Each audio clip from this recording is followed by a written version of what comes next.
Gloria a Dios, gracias por estar aquí una vez más. Quiero, antes de empezar con la enseñanza hoy, recapitular, porque es bueno, de repente, tanta información en tan poco tiempo, a veces le queda a uno un colocho y no falta quien le diga a uno, mira, no entendí esto, aquello, lo otro. Entonces, empecemos por aquí. ¿De dónde vienen los nombres que hoy en día tenemos? Bueno, número uno, en la buena teoría y en la buena práctica debe haber sido porque alguien le dijo, Señor, danos un nombre que nos identifique, porque Iglesia de Cristo es toda aquella por la cual Cristo murió, ¿ok? Llámese Asamblea, Metodista, Bautista, Casa de Oración, Alabanza, Cuadrangular, Adventista o todos los que creen en Cristo y le han entregado su corazón al Señor. Pero para identificarlos, empecemos por Hechos 15, dice, la iglesia de Jerusalén y la iglesia de Antioquía. Ya ve que ya habían dos iglesias. No eran la misma. Los de Antioquía eran gentiles. Y por lo cual, la iglesia fue agarrando el nombre del lugar donde estaban. Entonces, la iglesia de Filipos, ¿de dónde era? Filipenses. La iglesia filipense era de Filipo. La iglesia de los Gálatas era de Galacia. Los de Colosenses, de Colosas. Los tesalonicenses de Tesalónica, los bereanos de Berea, y tomaban el nombre del lugar donde estaban. Ahora, ¿qué hubiera pasado entonces cuando dos o tres congregaciones diferentes estaban en el mismo lugar? Ya no podían decir la iglesia de Ciudad Neyli, ¿cuál? ¿La 1, la 2 o la 3? Entonces comenzaron a pensar en nombres también, que los identificaran. Pero no fue que Cristo murió nada más por Casa de Oración, Alabanza, o por asambleas, murió por todos, en ese sentido. Y no fue ni que ninguno de los fundadores murió por alguno. Pues Pablo dice claramente en Corintios, ¿acaso está Cristo dividido? ¿Qué fue? ¿Que Pedro murió por ustedes o Apolos o Pablo? No. Dejen de decir yo soy de Pedro, de Pablo, de Apolos. No, somos de Cristo porque por Él es que estamos aquí. Amén. Entonces, y pues mencionamos en una hora mencionamos 2000 años de historia, muy rápido, demasiado. Nos hubiera faltado días o meses para hacerlo, pero yo espero que usted haya logrado capturar el concepto. ¿Qué se llama iglesia tradicional? Una iglesia que tiene más de 100 años de estar en el lugar.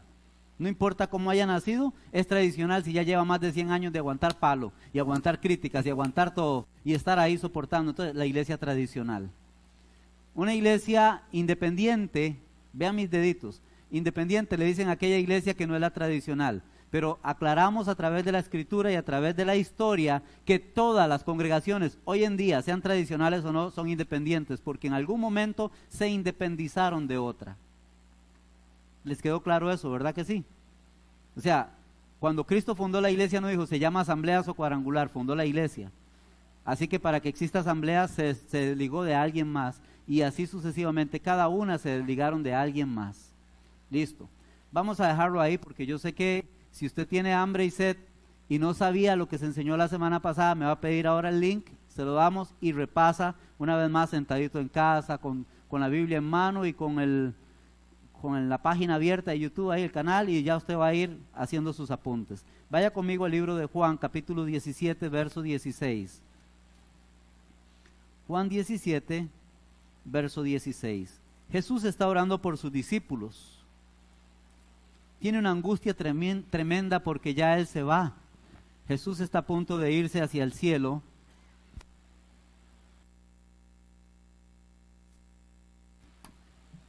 Y no es que desconfíe del Espíritu Santo, para nada.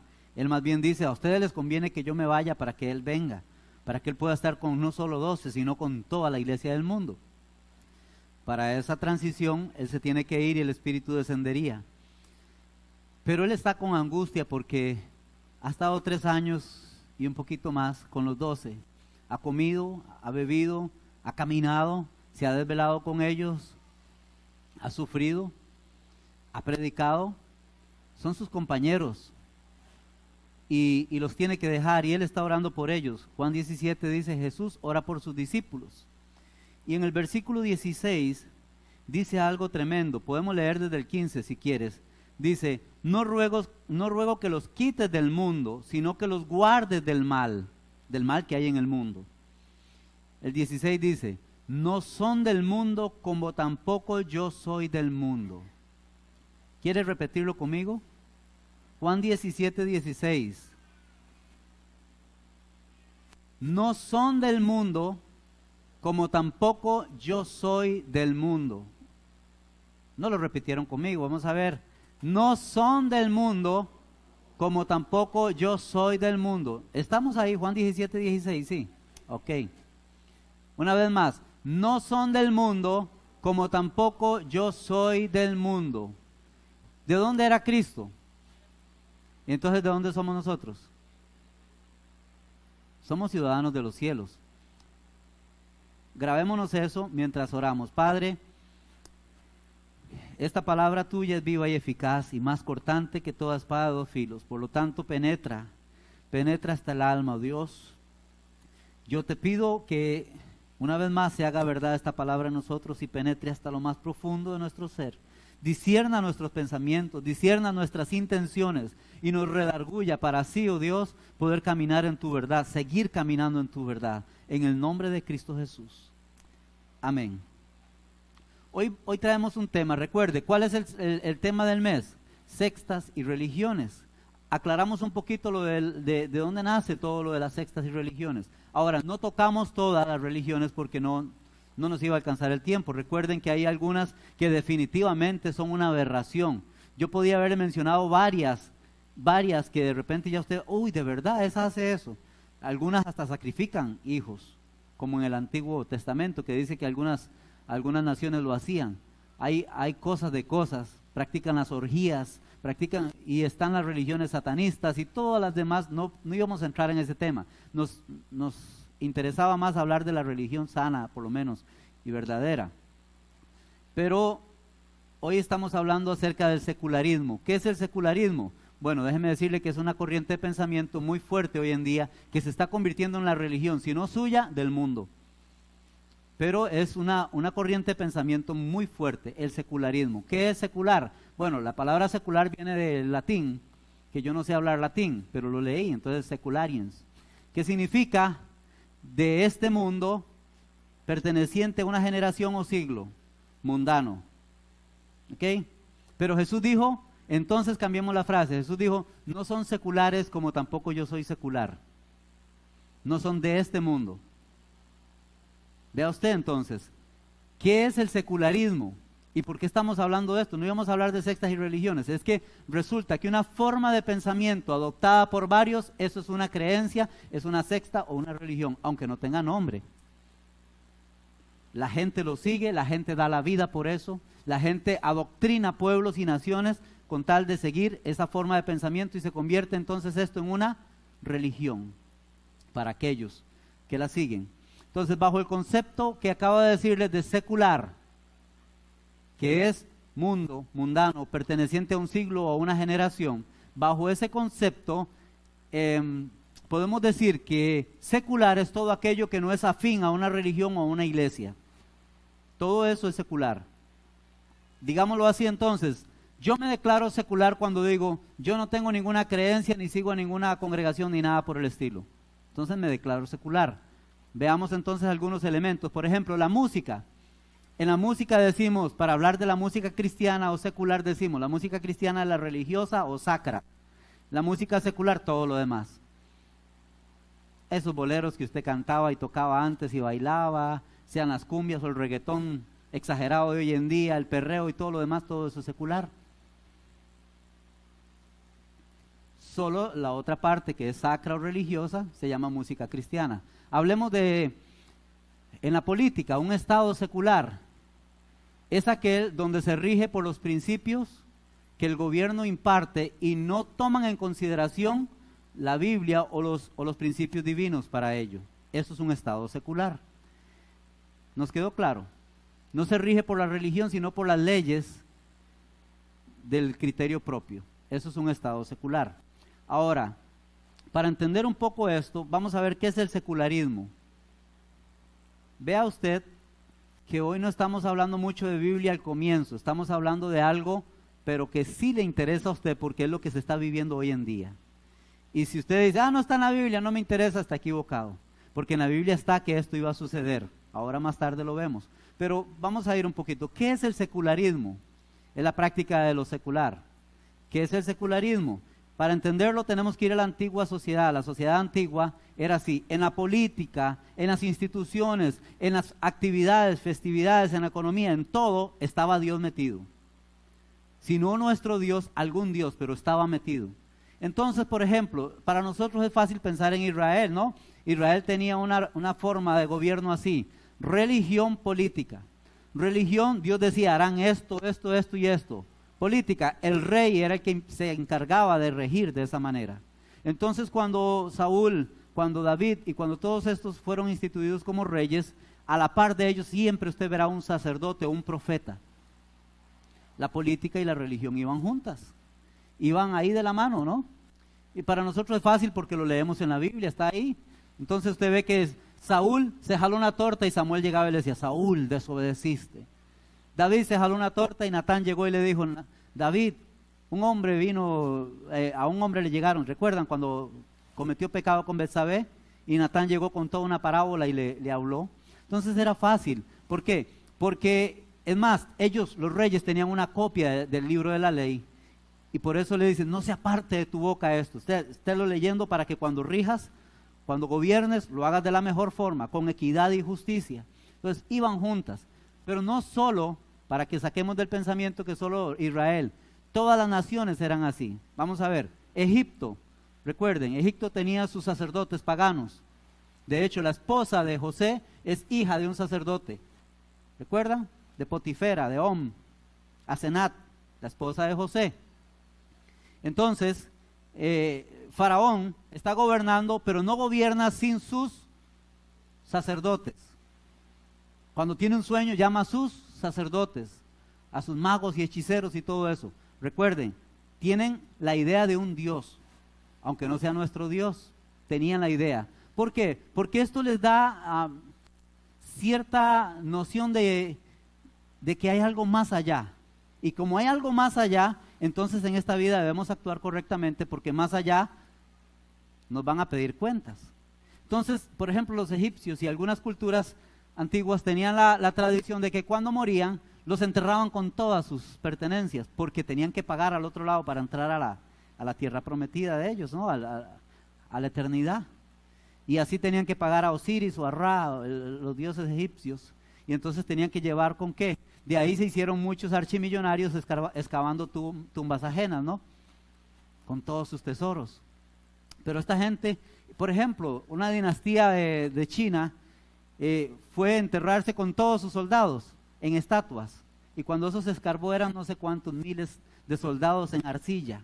Algo increíble para un emperador, que él dijo: cuando yo pase al otro lado me van a estar esperando mis enemigos, voy a llevarme mi ejército. Y cuando lo enterraron, es una tumba enorme con todos sus soldados en arcilla para pasar al otro lado. Vea usted qué curioso, ¿no? Pero esto les daba la plataforma de cómo actuar en esta tierra, porque tenían una identidad de divinidad. Decían: ahí hay un Dios que me juzga. Aunque no era el nuestro, vuelvo y repito, ellos así eran. Babilonia tenía los caldeos, los sátrapas, toda esta gente que estaba a la par de ellos, los sabios, los sacerdotes, tenían su Dios, sí o no.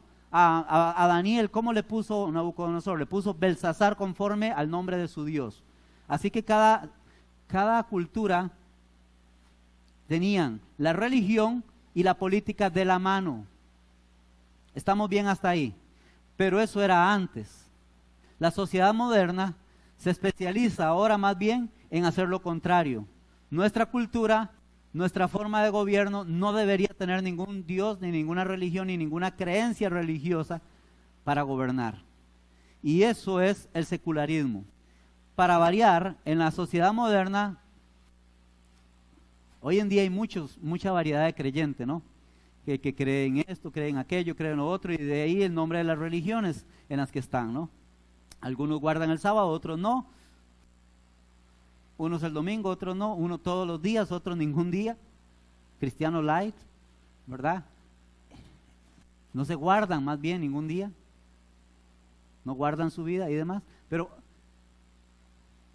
Y tras de eso, tras de que hay montones de cristianos o variedad de creyentes en la sociedad, entre ellos no se ponen de acuerdo y viven peleando. No, que aquella iglesia es falsa. ¿Ha oído usted que esta iglesia es falsa? Sí, algunos lo han dicho. No, que yo voy a aquella otra porque aquella sí, la otra ella sí es falsa. Hay puros demonios. No vaya ahí. Y entre los mismos bomberos majándose la manguera, ¿no? Entonces río revuelto, ganancia de pescadores, ¿verdad? Entonces tenemos una sociedad compuesta de varios creyentes que entre ellos mismos a veces no están ni de acuerdo, no se unen para algo. Y tenemos una sociedad compuesta de muchos no creyentes. Esto va a comenzar entonces a repercutir en nuestro estado, haciéndonos seculares. A nosotros no, pero sí al Estado. ¿Qué es lo que promueve el secularismo entonces? Fácil, retirar a Dios de los lugares o los espacios públicos. Si está anotando, esta es una buena frase que debe anotar. ¿Qué es lo que pretende un buen concepto? El secularismo, retirar a Dios de los espacios públicos.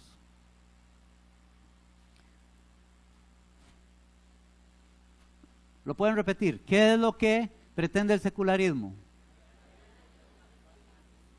Cuando hablamos de los espacios públicos es todo aquello que tiene que ver, por ejemplo, la economía, la política, la educación, la diversión y demás. No hacer referencia a creencias religiosas ahí. Dios ya no es objeto de tema de discusión en sus discusiones, valga la redundancia. Si estamos hablando de algo, por ejemplo, en la Asamblea Legislativa, el secularismo propone que si se está legislando sobre el aborto, que es un tema que está muy ahí, ¿verdad? Que se legisle, que se ejecuten las leyes, pero si sale Roy diciendo, pero es que Dios, no es Dios, es la madre, el padre y nosotros que estamos aquí en este tema, nada más. Dejemos a Dios de lado, porque ellos son los que están en la bronca, no es Dios. Eso es lo que propone el secularismo. Entonces, sacar a Dios de los espacios públicos es su mayor objetivo. Ahora bien, ojo, no es que se reprima que usted tenga fe. El hermano Giancarlo, conocido como Giancarlo Pipe, puede tener su fe. El problema es tenga su fe y reúnase ahí en casa de oración, alabanza, un montón de locos y todo lo demás. Haga todo ese despelote, según ellos, como usted quiera, ahí. Pero eso sí, no me venga aquí al trabajo a imponer, es que como yo soy el jefe aquí voy a poner que todos los días tenemos que orar. Eso no se lo acepto. Porque ya usted está induciéndonos por la fuerza o diciéndonos de alguna forma o seduciéndonos a que seamos como ustedes. Entonces, hay la oportunidad de que todos tengan su fe, pero no que se promueva esa fe. Y mucho menos en espacios públicos. Mucho menos si usted es un líder. Entonces, me conversaba un amigo que vive en otro lugar, para no decir países ni demás nombres, pero él me decía, era de esta congregación, y él me dice, vieras que yo jalo gente a veces en un carro es que no les voy a decir el trabajo tampoco porque lo identificarían. Entonces él dice, cuando llevo a estas personas, yo puedo ir tratando el problema que tienen, pero no debo hablarles de Dios porque está prohibido. A no ser de que ellos me digan, ¿y cómo hace usted? Y yo le digo, es que yo a través de la oración hago esto, sí, es que yo soy cristiano, temo a Dios. ¿Y qué es eso? Y si ellos preguntan, sí, pero si ellos se sienten invadidos por mí, diciendo que yo les estoy diciendo que, es que mire, usted eso lo que usted ocupa es a Dios. Dios te podría ayudar y sacar de ese problema, entonces fácilmente me denuncian, me quitan el trabajo o hasta me pueden echar preso o una gran multa. Porque está prohibido evangelizar, adoctrinar a alguien diciéndole, como imponiendo la forma de pensamiento de nosotros. Es curioso porque en aquellos, hablando de la sociedad pasada, antigua, era inconcebible no mencionar a Dios. Dios estaba presente en todo, en todo. Los grandes hombres, aun cuando fueran muy mundanos, para jurar decían, vive Dios, porque reconocían esa identidad y ese ser supremo que gobierna todo. Hoy en día, ya eso está pasando de moda, según algunos, ¿no? La manera común de expresarlo el mundo, ¿cómo es? El mundo lo expresaría de esta forma. En lo político hemos tenido un gran avance porque hemos separado el Estado de la religión, permitiéndonos gobernar según la razón, a través de los principios lógicos por el bien común de la mayoría. Así se promueve así se promueve a nivel político, lo secular. O sea, si logramos quitar a Dios de la constitución política, si logramos sacar a Dios de las reuniones de las asambleas legislativas y todo esto, para ellos es un gran avance. ¿Por qué? Porque entonces si mi hermano Mario era diputado y era cristiano, ya no puede imponer sus creencias, sino que tiene que ser por la razón nada más. Ya no hay un ser supremo a quien rendirle cuentas, sino que simplemente diga, ¿es correcto o no? ¿Por qué? No porque Dios dice, no porque la palabra, dígame por qué, razón lógica, no de fe. Es que Dios dice, no es Dios, dígame usted. Es que bueno, puede ser que la madre, sí, pero vamos a ver qué dice la madre entonces al respecto. Y la madre dice, no, es que así. Y entonces, por ejemplo, me comentaba un hermano que esto sucedió hace poquito acá. Hablábamos del tema acerca de educar los hijos. ¿Qué dice la Biblia? Instruye al niño en su camino, pero solo instruirlo no es solamente hablarle, papito, haga esto, y la Biblia dice, no, también la instrucción lleva un poco de corrección. Cuando se equivoca, no haga eso. La Biblia tiene pasajes fuertes que a veces no queremos notarlos, pero la Biblia dice, la vara para la espalda del necio. Corrige al niño, porque si lo castigas con vara no lo matarás, pero lo librarás del Seol, dice Proverbios. Y lo dijo el hombre más sabio que ha existido después de Cristo. Así que debe tener mucha sabiduría para haber dicho eso. Y está registrado en la palabra. Así que usted sabe que al niño hay que corregirlo, ¿sí o no? Bueno, el pastor sí sabe, dice. Yo espero que los demás también sepan. Hay que corregirlo, hay que instruirlo. Y cuando hace algo incorrecto hay que darle una consecuencia por ello. Todo eso es bíblico. Ahora, el abuso de eso es otro tema. Dejémoslo ahí. Pero me contaba este hermano que acá nomás, cerca, en el hospital había una pareja y el chiquito estaba haciéndole un berrinche X, no sé si por el celular o por qué, y él y el papá le habló 1, 2, 3 veces y el niño se revolcaba. Entonces sacó del bolso que andaba una varita, una reglita, y agarró al niño y se lo llevó a un lugar aparte, no ahí donde están todos, ¿verdad? Se lo llevó allá aparte, le dijo, y le hizo pla, pla, pla, para que se quedara calmado el niño. ¿Ustedes creen que eso es correcto? ¿Sí? Bueno, algunos dicen que no, pero es correcto. Hay que educar al niño, no lo deje pasar 2, 3 días cuando ya ni se acuerda. Porque también eso es otra, hay padres que acumulan, ¿no? Y a la semana cuando le hizo las 3 tortas más, de por sí desde aquel día y comienzan a contarle, fla, fla, y me catean en abecedario, ¿no? Como por sílabas. Yo le dije que, fla, fla, fla. Eso no es de Dios. En la ira del hombre no actúa la justicia de Dios, dice la Biblia. Entonces, es en el momento, lo estaba haciendo bien, pero me decía este hermano que ahí había una pareja de policías que había llegado por algo y lo vieron. ¿Qué pasó? Lo detuvieron al hombre. Porque según ellos y según las leyes, está agrediendo a un menor con arma blanca. Ese menor es su hijo y es su responsabilidad, no es la responsabilidad de los policías, pero las leyes están empezando a legislar de forma que la Biblia no tenga validez para ellos. Lo estaba haciendo bien, no estaba actuando en sobremanera airado, no estaba poseído por la ira, estaba poseído por el deseo de educar bien a su hijo, y las mismas leyes lo están inhabilitando al respecto. Y aunque él quiso, el hermano lo vio, y aunque él quiso meter, como decimos nosotros, la cuchara, no, mire que yo vi, así, la ley nos dice que si esto está pasando, increíble, ¿no? Porque el día de mañana atrás de él llevan al niño que no dejaron educar también, que lo dejaron hacer lo que quisiera porque no podía educarlo de esa forma. Pero así son las leyes. Romanos dice, como no quisieron tener en cuenta a Dios, Dios los entregó a sus propios desvaríos, que se inventen las cosas y que se jalen sus tortas y que luego esto caiga sobre ellos, porque así es.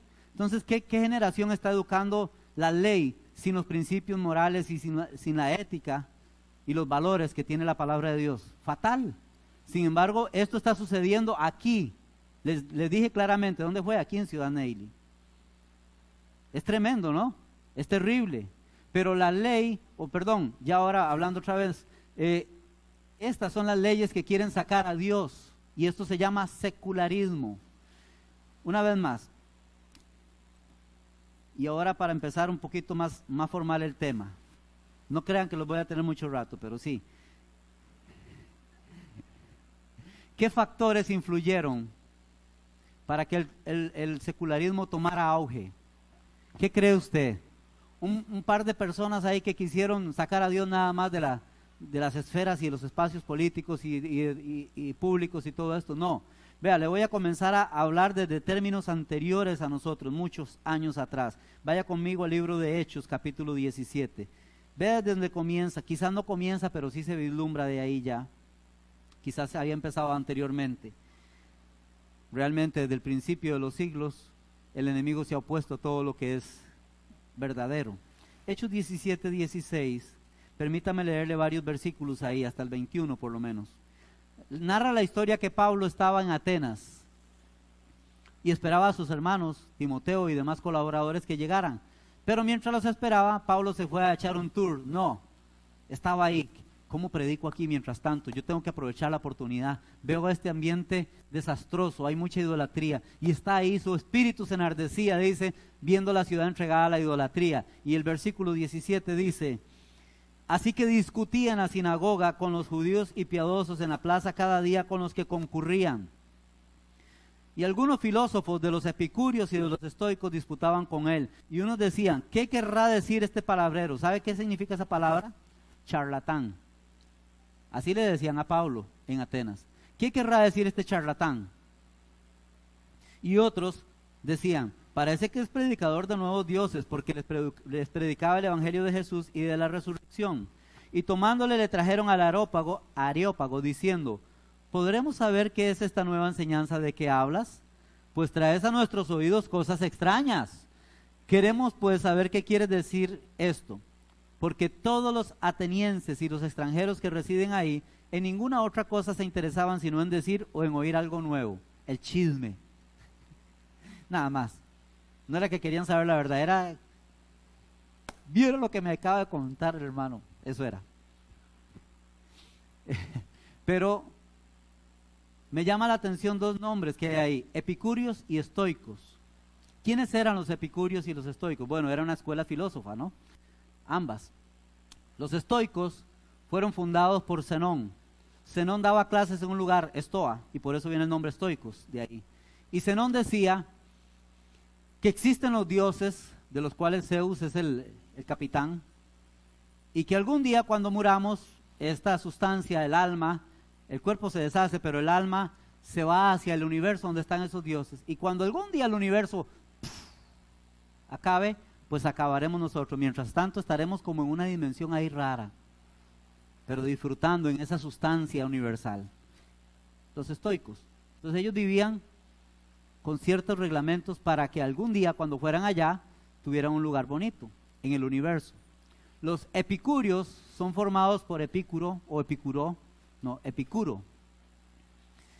Epicuro decía que los dioses, si existen, no se meten con nosotros para nada.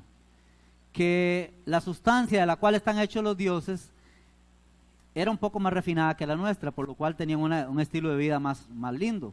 Podían elevarse y estaban allá arriba por eso. Que cuando muriéramos nosotros, ahí se acababa todo. Entonces, de estas dos escuelas viene una famosa frase que usted la lee en la Biblia: comamos y bebamos, que mañana moriremos. Pablo se la recitó en 1 Corintios 15:32. Si nosotros pues no hemos de resucitar, hagamos como muchos dicen: comamos y bebamos, que mañana moriremos. Zenón era a quien se le acredita entre los filósofos esta frase: comamos y bebamos, que mañana moriremos. O sea, aquí se acaba todo, después de aquí no hay nada. Por eso cuando oyen que Pablo dice que hay una resurrección, dice: este es un charlatán. ¿Ya ven? Pero ahí comienza todo. El bien, el mayor bien del ser humano, según los epicúreos, era vivir de acuerdo al placer.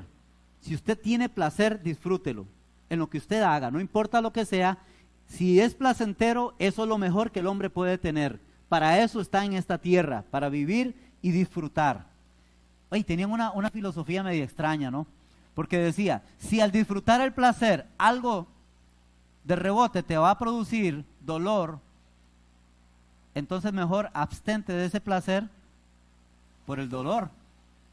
Porque para ellos era placer disfrutar. O sea, si usted se abstenía no había dolor, pero si usted lo disfrutaba y después te iba a dar dolor, mejor no tomara ese placer. Un poquito de sabiduría, un poquito, ¿no? Pero se vuelca de esta manera. Por ejemplo, la ley dice que yo no debo robarle nada a nadie. Entonces, pero, hombre, es que viera el celular que anda Roy, a mí me encanta. Y me gustaría quitárselo. Si para tener ese reloj yo tengo que robar, pero es mi placer, ahora sí lo tengo, estaría bien según los epicúreos. Pero por la vergüenza, el dolor que me va a causar la ley cuando me encuentre robando, entonces yo no debería hacerlo, porque después me va a traer vergüenza. No porque sea malo, porque si había placer era bueno. Así sucesivamente con las relaciones, así sucesivamente con las infidelidades y todo lo demás. Ya ven qué revoltijo más extraño, ¿no? El mayor bien del hombre es tener placer. El placer es el Dios del hombre. Comamos y bebamos porque de por sí mañana moriremos. Esta forma de pensamiento impulsa el secularismo, porque según el secularismo, si Dios no existe, no hay un mañana. Si Dios no existe, que Dios es eterno, no hay una eternidad. Entonces, lo mejor que podemos hacer es legislar para que todos ustedes vivan bien hoy, porque cuando se mueran, hasta aquí llegó. Ya ven cómo el secularismo se ve armado por esta forma de pensamiento. Si sacamos a Dios, entonces, de la constitución política, sacamos lo eterno. Y si no hay nada eterno, ¿a quién le tenemos que ir a dar cuentas después de morir? A nadie. Entonces ya comenzamos bien, según ellos. Y así podemos vivir nuestra vida al presente como se nos antoje. Esa forma de pensamiento Pablo la debatió en Hechos capítulo 17. Y ya desde ahí comenzaba a vislumbrarse. Otra de las cosas que influyeron para que el secularismo aumente en estos días es el abandono de nuestra fe. Usted me va a decir, no hermano, yo no he abandonado la fe. Levánteme la mano los que tienen la fe firme todavía. Bien, gloria a Dios. Eso es bueno. Porque el abandono de la fe ha contribuido al secularismo impresionantemente. ¿Qué es el abandono de la fe? Usted sabe que la fe no es solamente esa cosa que pensamos de que voy a recibir algo, ¡pum! Lo recibió, gloria a Dios, eso es fe. No, la fe también se cuenta en la Biblia como doctrina, es todo lo que creemos. Eso es fe. Una sola fe es una sola forma de creer. Esa es la fe en la Biblia. No solo esa fe para recibir milagros. De hecho, es una de las palabras que identifica como fe es doctrina. Una forma de pensamiento. Por eso dice una sola fe, un solo bautismo, un solo Dios. Entonces, el abandono de la fe, por ejemplo, la creencia de las costumbres religiosas mermada, ha hecho que el secularismo aumente. ¿Cómo lo explicamos esto? Por ejemplo, a nivel de otras religiones, usted comenzará a ver que cada vez hay menos matrimonios, menos bautizos, menos primeras comuniones. Eso significa que han comenzado a decir, no, mira, y ustedes saben de la religión que estoy hablando, entonces, no, mira, padrecito, yo voy a dejar que el niño crezca, y cuando él crezca, él decide si toma o no la catequesis, esa cosa, y se bautiza y hace su primera comunión, por Dios santo. Pensando así, cuando llega a 18, dice, no, yo qué voy a querer eso, si siempre ha vivido en desorden. En los nuestros sería igual. No, yo voy a ver, no lo voy a mandar al cuarto de cuna ni a la clase de los viernes en Bible Ball. Mejor cuando él tenga razón ya de uso, 13, 14 años, que él decida si va a la iglesia o no. Por Dios, ya a esa edad ya está infectado completamente por el mundo. ¿Qué va a decidir? Va a decidir el mundo, obviamente. Entonces, el dejar estas cosas comienza a meter el secularismo con más fuerza en la sociedad. Por ejemplo, tenemos una actividad en el parque, la iglesia, casa de oración y alabanza. Llega el 100% a la actividad, ¿verdad que no? Por alguna extraña razón, mi hermano, llega el 50, el 40, el 60. Pero ¿sabe qué pasa cuando esto sucede? Cuando esto sucede, entonces pasan dos cosas. Los pocos que van comienzan algunos de ellos a cuestionarse, no sus líderes con fe, sino algunos más tiernitos, comienzan a cuestionarse, ¿será que esto era de Dios? ¿O sería un antojo de los pastores? Porque no ve, poquitilla gente. Ni nosotros mismos nos apoyamos, menos otra iglesia nos va a venir a apoyar. No, hombre, la siguiente yo no vengo para venir a hacer el bañazo, el ridículo aquí, no, hombres. Y para peores nos gusta, o para mejores, nos gustan los lugares grandes, el anfiteatro, ¿no? Que le caben como 500 personas, ¿verdad? Y llegamos 80, ¿verdad? No, hombre, aquí. Y ya, un grito de júbilo, ¿verdad? Grito de guerra, ¡miau! No hay leones, ¿por qué? Porque entre nosotros mismos hemos abandonado nuestras propias prácticas que creíamos que era bueno. Vamos a ir a orar por la ciudad, al parque, vamos iglesia, vamos a clamar por ellos. Van 20, 30%. Entonces, entre ese 20, 30%, la mitad comienzan a amedrentarse y a decir, no, la próxima yo no voy tampoco. Comienza a bajar. Los que están afuera comienzan a ver con desdén o desdeño la situación porque dicen, mira, 4 pelagatos, así han dicho aún hasta a niveles altos, ¿verdad? 4 pelagatos para hablar de los cristianos.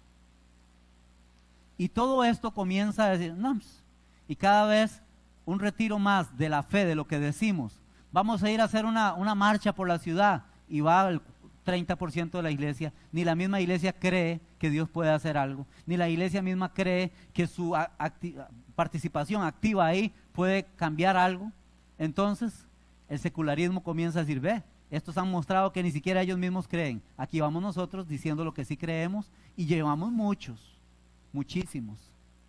Eso está pasando. Ahora, si usted no quiere abandonar la fe, la próxima vez tenemos convocatoria llena. Vamos a orar por la ciudad, va toda la iglesia y si podemos invitamos 10 iglesias más. Amén. Porque si no, esto apunta a que la iglesia no está practicando lo que tanto predica. No está apoyando lo que tanto predica. Y entonces el secularismo toma ventaja. ¿Qué otra cosa hizo que el secularismo agarre fuerza hoy en día? ¿Qué es el secularismo? Sacar a Dios de los lugares públicos, ya saben, ¿verdad? Estado secular, un estado que no tiene la religión ni a Dios como su creencia fuerte, como ninguna creencia, que legislan por la razón y el criterio propio, no por los principios divinos. Eso es secularismo entonces. ¿Qué ha hecho que tome fuerza? Una cosa más les voy a decir, o dos. Una sociedad de opciones. Vivimos en una sociedad de opciones. O sea, sí, existe Dios, pero también yo te puedo decir que puedes hacer esto y esto y esto, igual te va a ir bien. Dios es una opción nada más. Para la sociedad, yo no estoy diciendo para ustedes, ¿verdad? O para nosotros, para la sociedad. Para mí no hay bien fuera de Dios, como dice el Salmo. ¿A quién tengo yo en los cielos sino a ti, oh Jehová? Y fuera de ti nada deseo en esta tierra. Pero para el mundo, bueno, de ahí, ya fuiste, vos eras de ahí, sí. Sí, yo era cristiano, ya me salí mejor. No, mira, te voy a invitar, vení. Aquí tenemos esta forma, hay muchas opciones. Y en el transcurso de este mes usted va a ver algunas otras, como el, no sé, tal vez el humanismo y otras formas. Hay opciones. Que Dios no te sanó, mira, yo tengo pero así.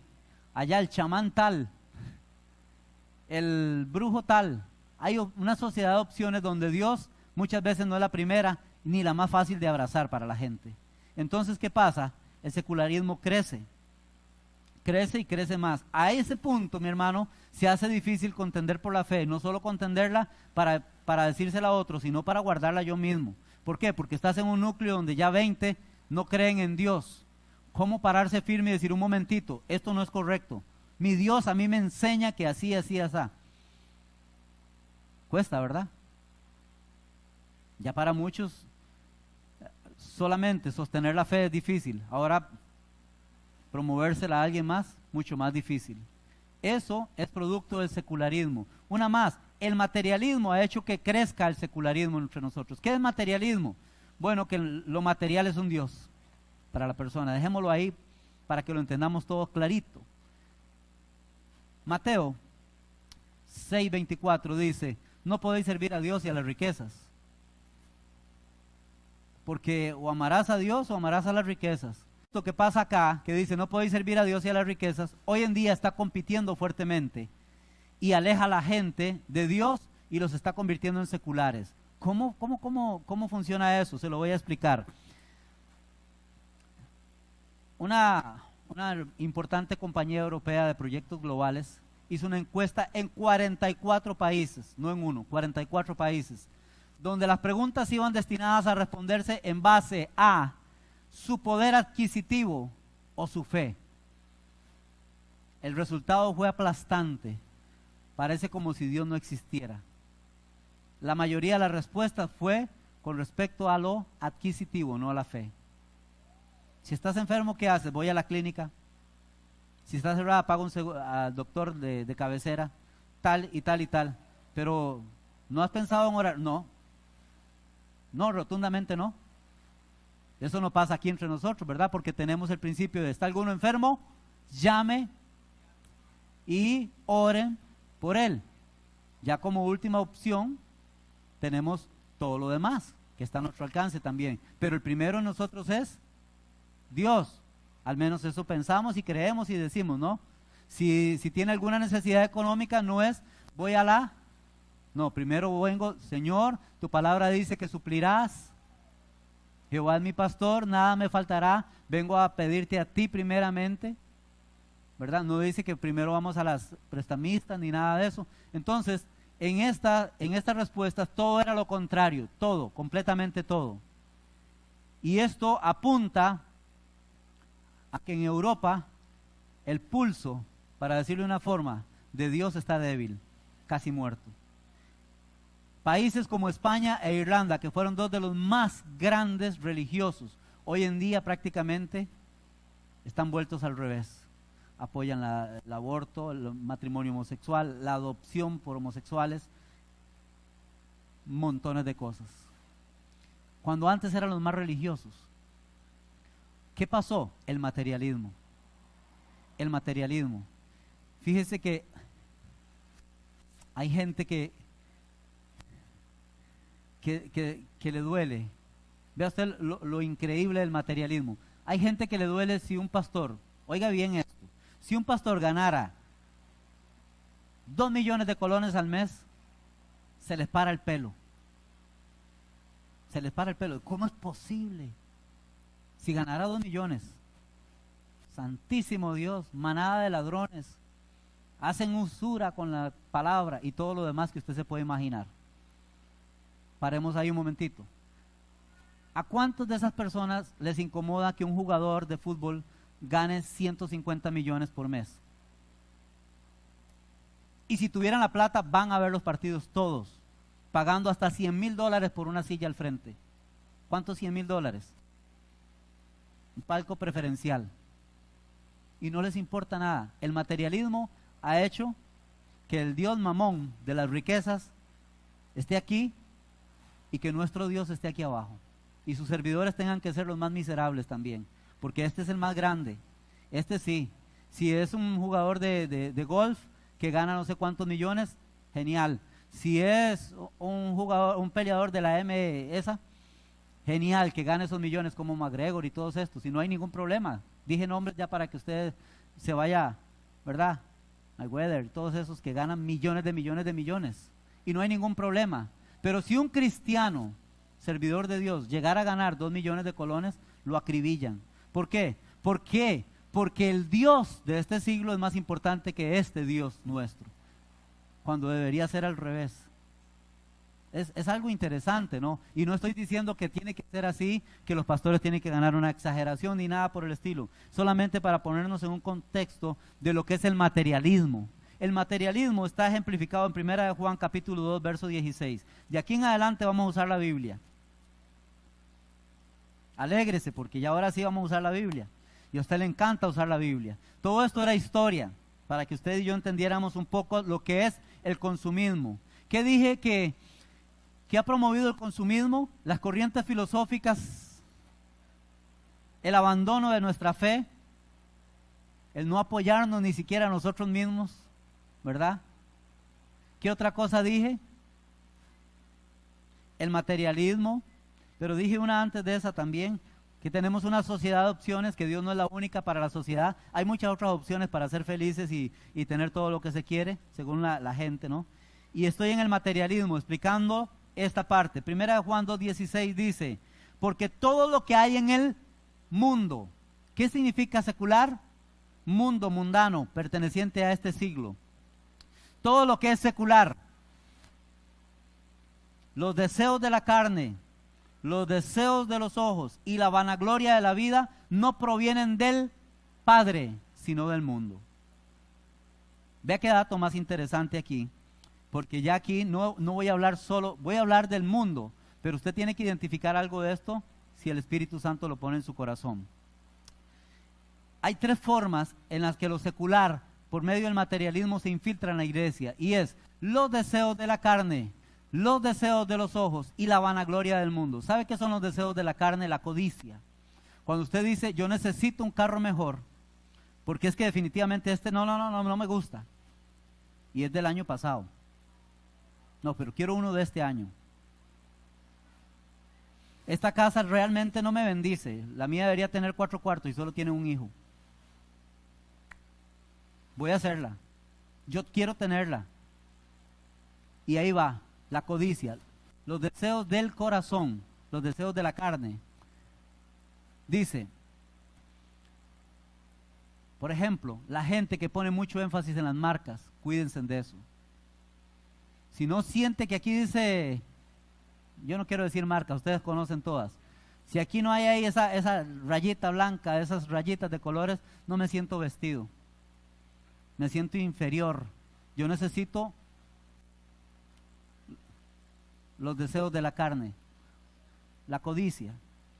Los deseos de los ojos, bueno, y como es codicia, nunca van a estar satisfechos. Nunca se va a estar satisfecho, porque siempre codiciamos. ¿Qué dice la Biblia? Deseáis y ardéis de envidia, y matáis y no estáis satisfechos, porque cada vez quieren más. ¿Sabe qué significa matar y no estar satisfecho? Usted mata el tiempo que tenía para su familia, usted mata la salud que tenía por usted para estar trabajando más, para conseguir todo lo que usted anhela, y al final de cuentas nunca va a estar satisfecho. Pierde la salud y agarró mucho dinero, y luego pierde el dinero recuperando la salud, y la familia ya no la pudo recuperar, y así sucesivamente. Eso es la codicia de los deseos de la carne. Luego los deseos de los ojos son aquellas cosas que simple y sencillamente son mis antojos. Es que yo lo quiero, es que no ando celular, es que el celularcillo mío es un gajo, es que viera el bonito que salió y me gusta, y yo lo quiero y punto y aparte. Pero ¿qué vas a hacer diferente? No, nada, yo solo ocupo para llamar, ni WhatsApp tengo. Entonces, ¿por qué ocupas otro celular? Es que me gusta, nada más. Aquí le voy a hablar al mundo, pero a lo secular, y usted identifique si hay algo de eso, porque esto nos lleva al materialismo. ¿Se encuentra usted entre las personas que tienen 20 y 30 pares de zapatos que no ocupa, esperando el momento, la fiesta que algún día llegue donde ocupe esos zapatos? Santísimo Dios. Algún día llegará la fiesta donde yo ocupe este traje, y por eso no me desecho de él. Y acumula, y acumula, y acumula. Los deseos de los ojos. Es que me gusta, lo compró. Bueno, tiene la solvencia económica, no le está causando nada a nadie, pero se llama deseos de los ojos, y esto proviene del mundo. Eso dice el pasaje, ¿no? Los deseos de los ojos. Acumula usted 7, 8, 9 camisas y solo se pone 2. 7, 8, 10 pares de zapatos y solo usa los benditos 2 de siempre.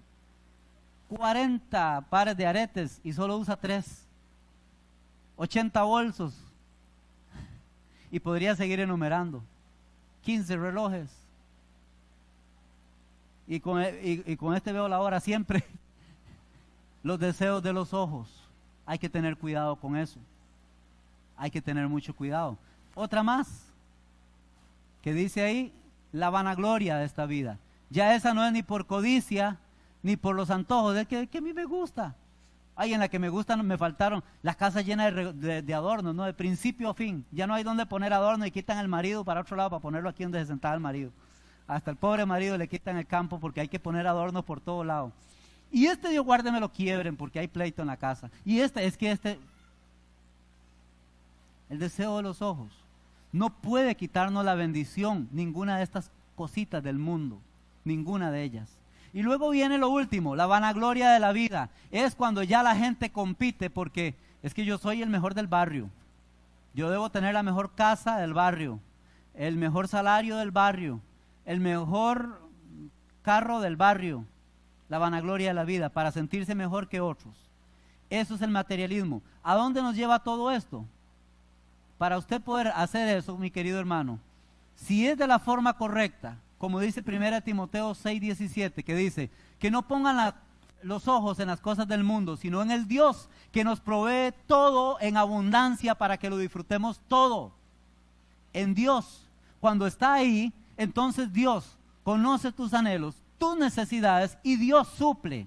Usted no tiene que andar haciendo malabares, ni enredándose con 20 y 30 tarjetas. Usted simplemente espera en Dios y Él concede los anhelos de tu corazón. Ahí estamos bien. Pero cuando es a través de esto que llamamos materialismo, ¿qué pasa, querido hermano? Usted comienza a agarrar 2 y 3 empleos. Usted comienza a descuidar su familia por causa de, es que yo tengo que tener esto, y yo tengo que tenerlo, y tengo que hacerlo. Y entonces, ¿qué comienza a fallar? No te queda tiempo para ir a la iglesia. Mucho menos te queda dinero para diezmar, ofrendar o ayudar a un necesitado, jamás. Y entonces todas las cosas esenciales de la fe se van haciendo a un lado. ¿Y qué es lo que pasa si la fe se hace a un lado? El secularismo toma su camino. Y entonces, cuando ya te das cuenta, estás trabajando para el yo. Estás trabajando para el mundo, para los deseos, para los ojos y para la vanagloria. ¿Y qué pasó? No, yo no me volví a congregar, es que ahí no se puede, la vida está demasiado dura. No se puede, no tengo tiempo. Hermano, vea, yo lo quisiera, pero no tengo tiempo. El único chancecito que tengo es para descansar. Y pregúntele si descansa. No descansa tampoco. No, hay quienes llegan hasta el punto de contradecir la ley. Y en ese aspecto dicen, no hermano, es que el único día que me queda para descansar es el domingo, entonces me quedo en la casa. Eso es lo que la Biblia dice. 6 días trabajarás y harás todas tus obras, si fuera el caso por la ley, ¿no? Y el 7º día descanse, pero acuérdese de santificarlo para Jehová tu Dios. O sea, venga a la casa de Jehová. Eso es lo que decía la ley, al menos eso deberíamos cumplir, ¿verdad? Si no mucho más. Pero hay gente que definitivamente se están hundiendo en el materialismo. ¿Y qué es el materialismo sino un propulsor del secularismo? Termina usted olvidándose de Dios poquito a poquito. Para lograrlo tendremos que desobedecer a nuestra fe, que nos exige un montón de cosas. ¿Por qué? Porque la fe le exige a usted cuando ve a alguien con necesidad y usted dice, hombre, vea hermanos, yo he sabido de gente que se ha quitado los zapatos que anda porque en el momento que Dios le habló, dijo, yo se los tengo que dar a fulano, aunque me quede descalzo. ¿Sí? Aquí en esta congregación ha habido gente así. Eso es fe, porque Dios le habló, nadie llegó a decirle, dice el Señor, no, Dios le habló y creyó y punto. Eso es fe, pero el materialismo te va a llevar a lo contrario de eso. ¿Está loco? ¿Cómo le voy a dar esto? No, hombre, y son los más lindos. Bueno, dale los otros. No, es que esos son preciosos también. Dale, no, ninguno. Mejor le compro unos y nunca va a tener plata para comprar para alguien más. Ese no es el evangelio que vivimos. Ese no es el evangelio que predicamos. Esto nos convierte en seculares, o sea, amantes del mundo, de lo secular. ¿Qué debe hacer la iglesia entonces ante el secularismo? Seguir predicando, enseñando y practicando la verdad del evangelio. 1 Timoteo 4:12. Les dije que de aquí en adelante usamos la Biblia, ¿verdad? 1 Timoteo 4:12. Dice, ninguno tenga en poco tu juventud, sino sé ejemplo de los creyentes en palabra, conducta, amor, espíritu, fe y pureza. Entre tanto que voy, ocúpate en la lectura, la exhortación y la enseñanza. No descuides el don de Dios que hay en ti. Ocúpate de estas cosas, permanece en ellas para tu provecho, para que tu provecho sea manifiesto a todos. Ten cuidado de ti mismo y de la doctrina, persiste en ello, pues haciendo esto te salvarás a ti mismo y a los que te oyeren. Si la iglesia predica lo que vive y vive lo que predica, tiene una bendición de parte de Dios, se salvará a sí misma y a los que le escuchen también. Cuando decimos vamos, vamos. Cuando decimos hacemos, hacemos. Cuando proclamamos ayuno, estamos ahí todos, clamando de rodillas, que yo no puedo porque hoy tengo que trabajar definitivamente, lo voy a hacer el día tal, lo voy a hacer en mi casa, lo voy a hacer en el trabajo, pero lo hago porque lo hago, estamos unidos en esto todos. Cuando la iglesia comience a practicar lo que predica, realmente tiene esta bendición de parte de Dios. Te salvarás a ti mismo y a los que te oyeren. O sea, erradica lo secular porque pone a Dios en primer lugar. Tito 2:1 dice, pero tú habla lo que está de acuerdo con la sana doctrina. El 7, preséntate tú en todo como ejemplo de buenas obras, en la enseñanza mostrando integridad y seriedad, palabra sana e irreprochable, de modo que el adversario se avergüence y no tenga nada malo que decir de vosotros.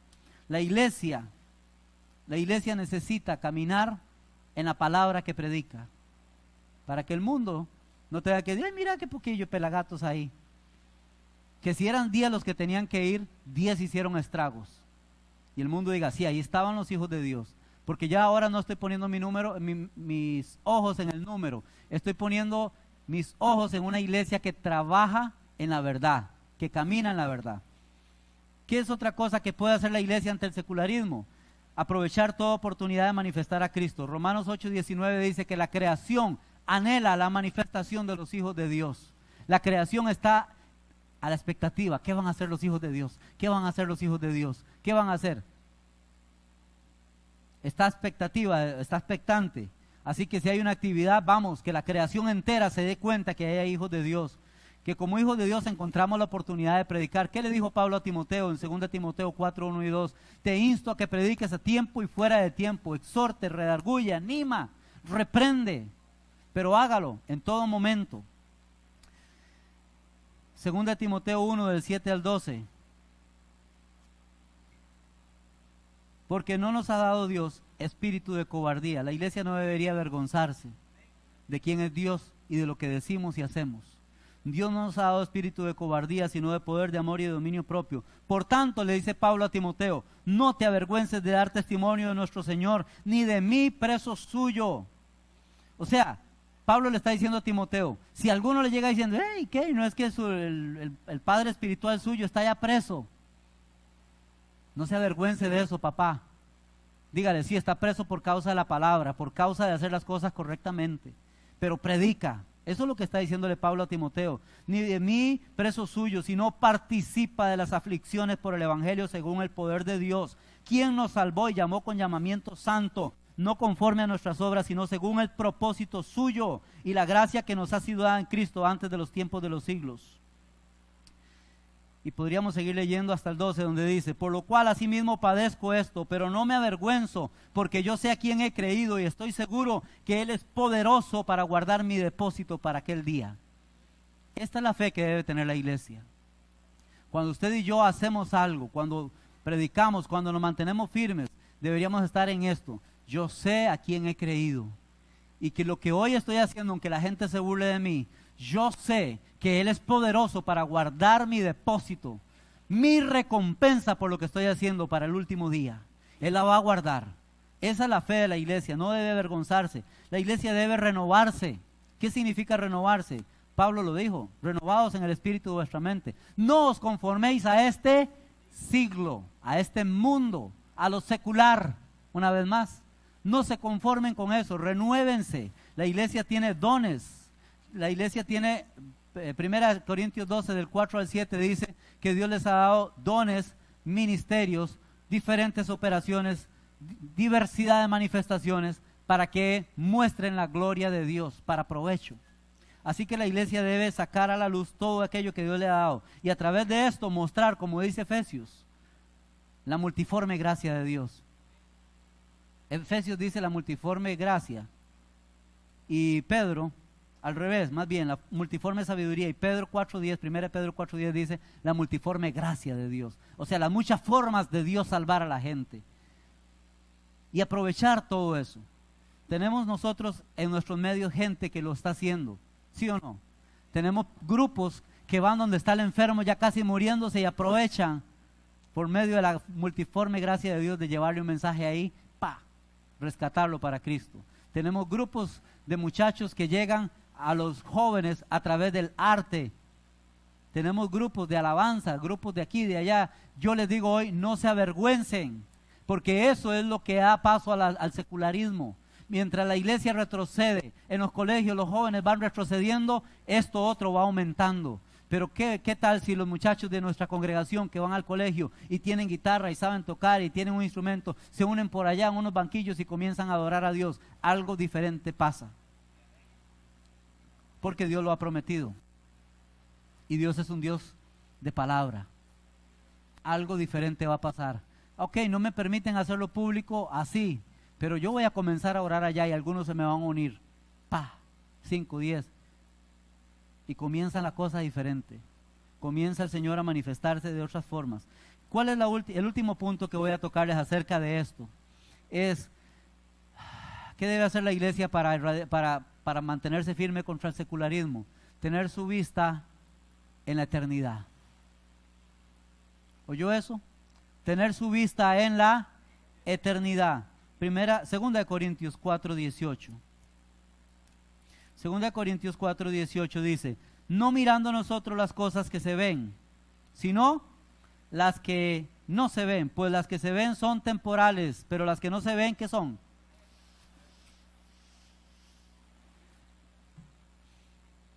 Mi hermano y mi hermana, no estamos en contra de ningún bien, pero esa casa que usted tiene es temporal. Un día va a ser arrasada por el fuego. Ese carro que tenemos es temporal. Si no viniera Cristo, usted dentro de 20 años se va a dar cuenta que era temporal. Tiene que cambiarlo por otro. Todas las cosas, mujeres que hay aquí hermosas, esa belleza que tienen es temporal. Externa es temporal. Varones fuertes que vemos aquí, ya me metí. Esa fuerza que tenemos es temporal. Después de 80 años ya tienen que ayudarle a uno para pararse porque ni fuerza tiene casi. Todo es temporal. No pongamos los ojos en eso. Todo eso se acaba. Todo. Las cuentas bancarias son temporales. Todo es temporal. Hay que poner la mirada en lo eterno. En lo que es eterno, que no es pasajero. ¿Qué significa secular? Significa perteneciente a este siglo. Curiosamente, eso significa que está en oposición a lo eterno. Por eso es que se quiere sacar a Dios de todo esto. Por eso el mundo busca sacar a Dios, porque sin una eternidad no hay a quien rendirle cuentas. Y ya entonces podemos vivir nuestra vida aquí, a como dé lugar.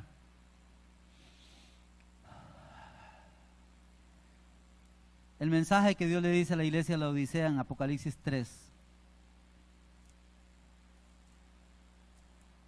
¿Sabe que un estudio escatológico del mensaje a las 7 iglesias muestra?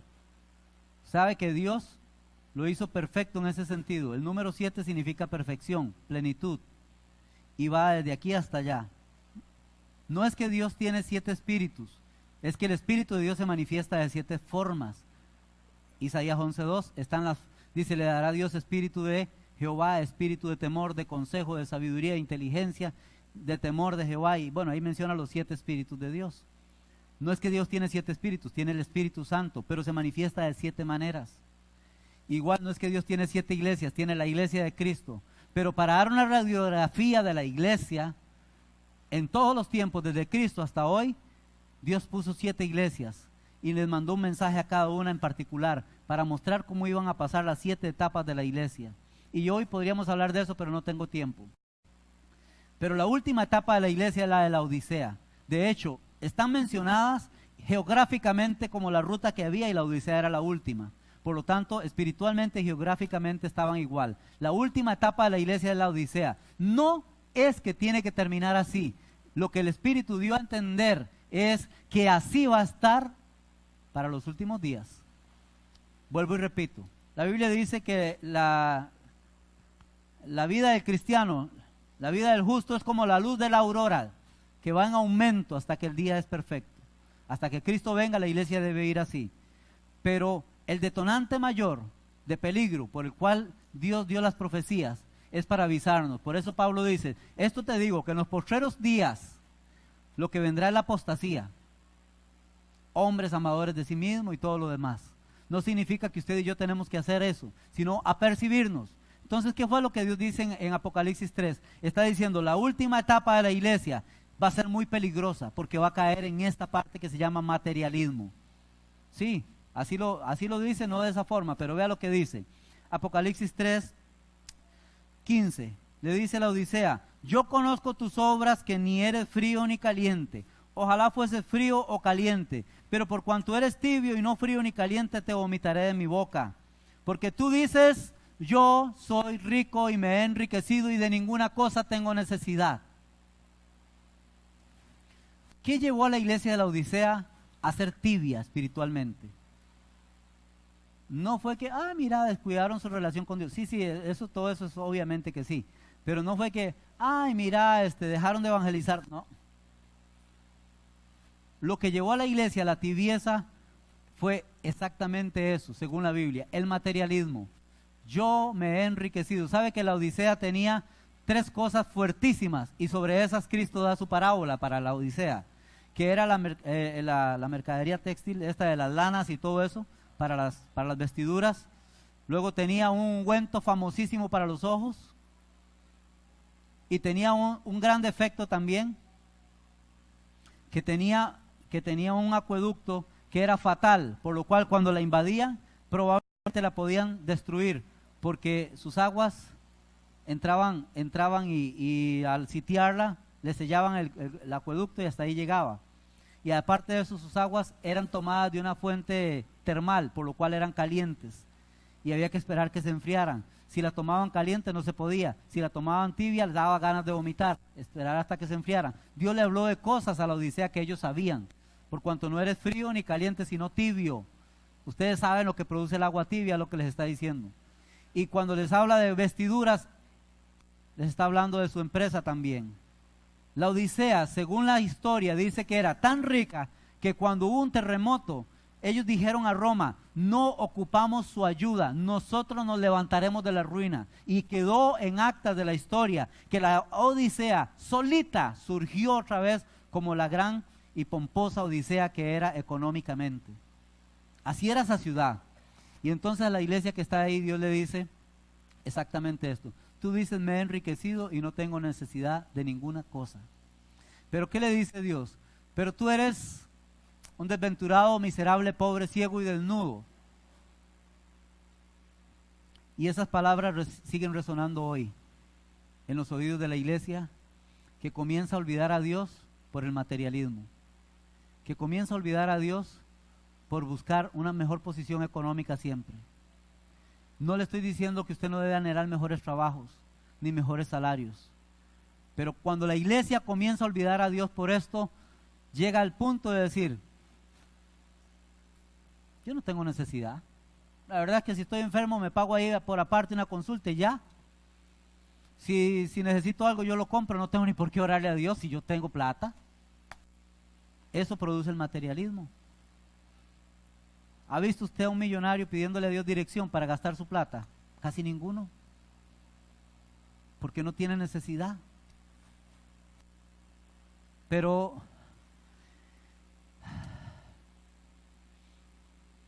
una explicación del diccionario para desventurado dice que no tiene dicha, pero otra muy bonita dice: cuando se trata de su espíritu, dice que es avaro, codo, miserable, mezquino. Y entonces Dios le estaba diciendo a la Odisea: pero tú eres avara o avaros, mezquinos, miserables, pobres, pero era rica supuestamente, ciegos, aun cuando tenían el mejor ungüento que era famosísimo por la escuela de medicina que tenían, y desnudo, aun cuando tenían las empresas textileras de toda la fábrica de lana que tenían ellos. Y le dice: te aconsejo que de mí compres oro refinado en fuego. ¿Sabe qué es curioso por el juego de palabras aquí? ¿Saben qué significa el oro en la Biblia? Significa nuestra fe. 1 Pedro 1:7 dice que nuestra fe tiene que ser probada así como el oro por fuego, para que sea reconocida en alabanza. Le está diciendo a la Odisea: cómprate un poquito de fe. Vea usted, cómprate un poquito de fe para que seas rico. Usted no entiende aquí una paradoja medio extraña que hay, pero yo se la voy a explicar un poquito. 1 Timoteo 6:16. 1 Timoteo 6:16. Dice, es 1 Timoteo, sí. 6:17. Dice: a los ricos de este siglo manda que no sean altivos ni pongan la esperanza en la riqueza, las cuales son inciertas, sino que las pongan en Dios, en el Dios vivo que nos da todas las cosas en abundancia para que las disfrutemos. Que hagan bien, que sean ricos en buenas obras, dadivosos, no miserables ni tacaños. Entonces Dios le está diciendo a la Odisea: compra un poquito de fe para que comiences a tener obras, porque la fe sin obras es muerta. Y comiences a ser rica realmente como yo quiero. Dios no, el objetivo de Dios no es que la iglesia sea millonaria. El objetivo de Dios es que las riquezas que la iglesia tenga las comparta. Ese es el objetivo de Dios. Desde Deuteronomio dice: y te hará Jehová todo el bien caer sobre ti, para que bendigas y seas de bendición. Nunca dice para que te explotes, para que bendigas y seas de bendición. Entonces le dice: compres oro, compres vestiduras blancas. ¿Sabe qué significan las vestiduras blancas? Apocalipsis dice que los ejércitos celestiales estaban vestidos de vestiduras blancas, de lino limpio y resplandeciente. Y añade: el lino limpio y resplandeciente son las acciones justas de los santos. O sea, comience, en vez de estar acumulando, comience a tener más acciones de acuerdo a su fe. Comience a ver al necesitado, comience a ver a los desvalidos, comience a predicar el evangelio a los pobres, comience a llegar donde otros no llegan. Comience, deje de centralizarse como iglesia y descentralícese, comience a atender las necesidades de la sociedad. Comience a llevar el evangelio hasta donde usted pueda. Eso es lo que está diciendo ahí. Y lo último que le dice, vea, hermano, y vuelvo a repetir, ¿por qué le digo que esta es la última etapa de la iglesia? Bueno, la Biblia lo explica ahí, es la última, la Odisea, pero vuélvase a muchas congregaciones y esta sirva para que nunca caigamos en esto como iglesia nosotros. Muchas congregaciones se envuelven en sí mismas y levantan monumentos en ellos mismos. Se olvidan del pobre, se olvidan de la viuda, de los necesitados y de todos los demás. Y Santiago nos dice algo increíble. Dice Santiago: la religión pura y sin mancha, ¿qué es? Acordarnos de las viudas y de los huérfanos y de los pobres. Esa es la religión pura y sin mancha. Entonces la iglesia está llamada en este siglo, en este tiempo de cierre ya final, a dejar de pensar en el materialismo y que todo lo que Dios le dé sea para compartir, para bendecir. ¿Qué hace Cristo con 5 panes si dice: no, hombre, mejor uno lleno que 5,000 con hambre? Vamos, discípulos, comámonos estos bollitos aquí nosotros, que por si hay mucho que predicar. ¿No? ¿Qué dijo Cristo? Lo bendijo y lo partió y comenzó la repartición, que ahí fue donde el milagro comenzó realmente a actuar. Lo poco que Dios traiga o lo mucho que traiga siempre tiene el mismo propósito: pártalo y compártalo. Así erradicamos el materialismo y así estamos lejos del secularismo. La última cosa que le dice es: compra colirio para que unjas tus ojos y puedas ver otra vez.